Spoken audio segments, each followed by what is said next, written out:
Kayo po ba mga bossing ko, isa sa mga nagnanais na mas mabilis na makatrack ng swerte lalo na sa pera? Aba, ituturuan ko po kayo mga bossing na isa sa mga sikreto.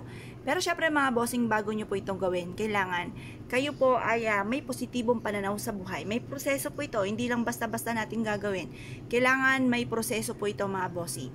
Unang-una, kailangan naka-mindset sa inyong isipan na mababago na ang takbo ng inyong pamumuhay bukod sa sipag at syaga pananalig sa mahal na Panginoon, hindi laging ganyan ang takbo ng inyong pamumuhay. Ngayon pa mga bossing, subukan nyo pong maghanap ng barya mga bossing, kagaya po nito. Ito po yung ating 10 piso na nagtataboy ng kamalasan. Ito po mga bossing ko yung silver, takot sa mga silver, kaya nire-recommenda ko nga po sa inyo yung stainless po namin na bilog na pantaboy ng kamalasan. At yan ay bilog, ang bilog para mabilis gumulong ang magandang kapalaran. Tapos, ito naman po yung rose gold, yung pinaka-lining ng 20 pesos, mabilis na pagtugon sa mga problema. At syempre yung silver, pantawag ng swerte, pantaboy ng kamalasan.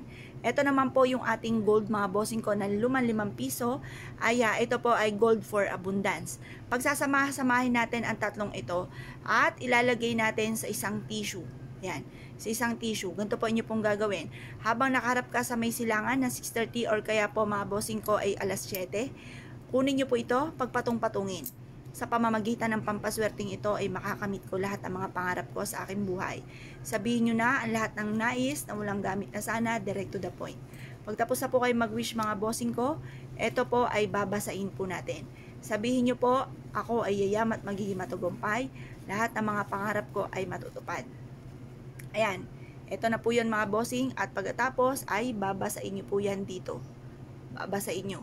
Pero, wag po, baka yung tawag dyan, masira yung pinaka-tissue. Yan. Pag masyadong nabasa, kagaya po nito, pigain nyo lang. Yan. Tapos, mag-wish po kayo. Sa pamamagitan nito ay magtutuloy-tuloy na ang pasok ng swerte at kailanman na hindi na ako mamumblema sa usapin ng pera. Lahat ng mga pangarap ko ay matutupad.